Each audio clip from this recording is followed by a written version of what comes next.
में खोजी गई कुछ ऐसी ही इनक्रेडिबल डिस्कवरीज के बारे में बताने वाले हैं जो वाकई बहुत अमेजिंग है। तो चलिए शुरू करते हैं हमारी आज की इस वीडियो को। नंबर 10। दोस्तों, साल 1865 में बिग बैरल माउंट के ईस्ट कजाकिस्तान में एक्सकेवेशन के दौरान एक अद्भुत कब्र खोजी गई थी। यह अद्भुत इसलिए थी क्योंकि इस कब्र में एक इंसान के साथ 17 घोड़ों को भी दफन किया गया था। इन सभी चीजों को अच्छे हालत में ही खोजा गया है। यह सब बर्फ का कमाल था, क्योंकि सारी डेड बॉडीज सदियों तक अच्छी तरह बर्फ में प्रिजर्व थी। इससे भी बड़ी हैरानी की बात इसके पास ही मिली एक और कब्र है, जिसे आर्कियोलॉजिस्ट ने 1999 में रीविजिट के दौरान खोजा था, जिसमें एक आदमी और एक औरत के साथ साथ 13 घोड़ों के भी स्केलेटन थे। ये कब्र आर्कियोलॉजिस्ट के लिए थोड़ी ज्यादा एक्साइटिंग थी, क्योंकि इस कब्र से कई माइथोलॉजिकल जानवरों की सोने की मूर्तियां भी मिली थी। इसके साथ ही आर्कियोलॉजिस्ट ने एक और कब्र खोजी थी, जिसके अंदर डेथ बॉडी कॉफिन से बाहर रखी हुई थी।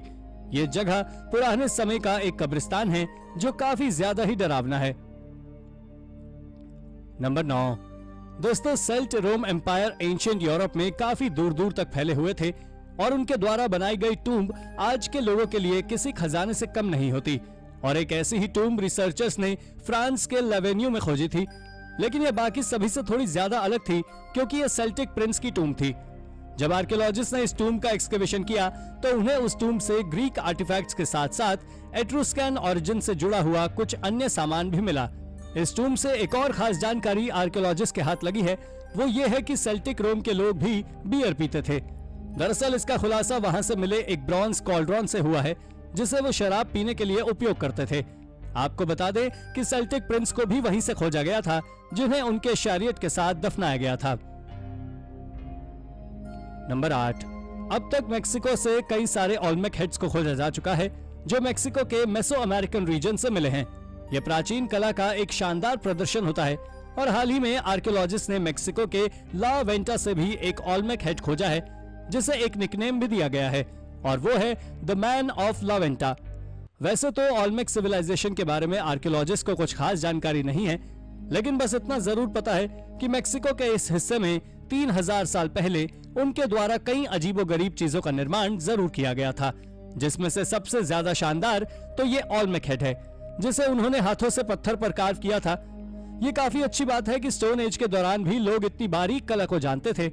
ये ला वेंटा ओल्मेक हेड करीब 10 फीट ऊंचा है, जो करीब 30 टन बसाल्ट रॉक से बना हुआ है, और ये रॉक केवल वोल्केनिक रीजन में ही पाए जाते हैं, जो वहां से करीब 70 मील से भी ज्यादा दूरी पर है।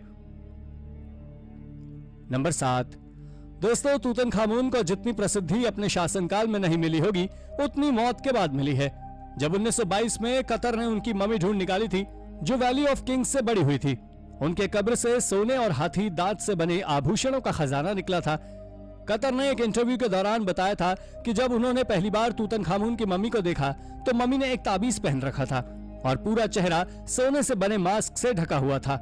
इन सामानों को निकालने के लिए उन्होंने और उनकी टीम के सदस्यों ने तूतनखामुन के शरीर के कई टुकड़े कर दिए थे। सोने के मास्क को हटाने के लिए गर्म छुरियों और तारों का इस्तेमाल किया गया था।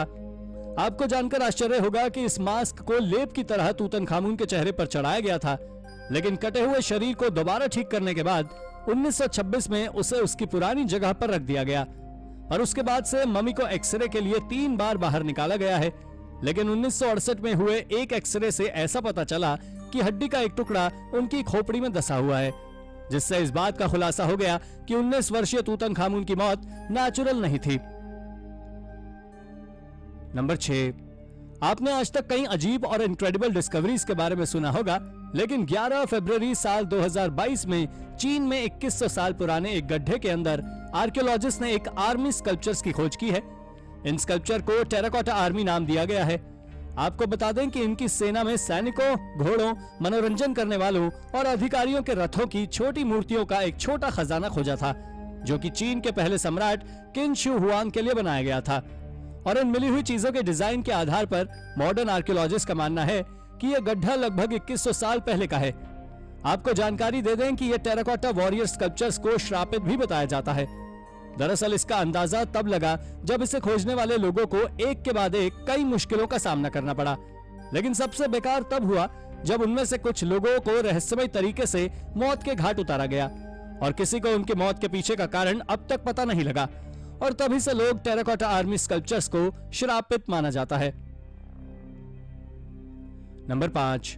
दोस्तों, जैसा कि हम सभी जानते हैं, कंप्यूटर का आविष्कार आज से 80-90 साल पहले ही हुआ है और वो अब भी चल रहा है।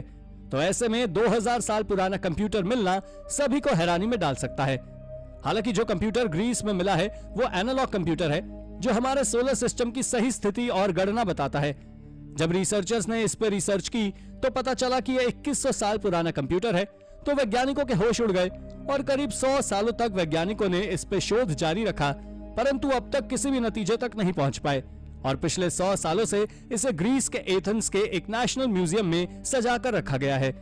इसकी सबसे ज्यादा बड़ी हैरानी की बात तो यह है कि इसमें सूर्य ग्रहण और चंद्र ग्रहण का भी पता लगाया जाता था, वो भी एग्जैक्ट डेट और टाइम के साथ। ये वाकई एक प्राचीन टेक्नोलॉजी का एग्जाम्पल है। नंबर 4।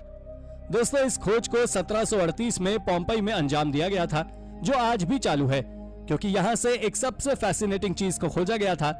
दरअसल आपको बता दें, ये चीज कोई साधारण खोज नहीं है, बल्कि एक रीति रिवाजों के लिए उपयोग किए जाने वाला शैरियट था, जिसे इस साइट के आउटस्कर्ट से खोजा गया था। ये सदियों दबे रहने के बाद भी एक अच्छी हालत में था और तो और इसके ऊपर बने क्यूब और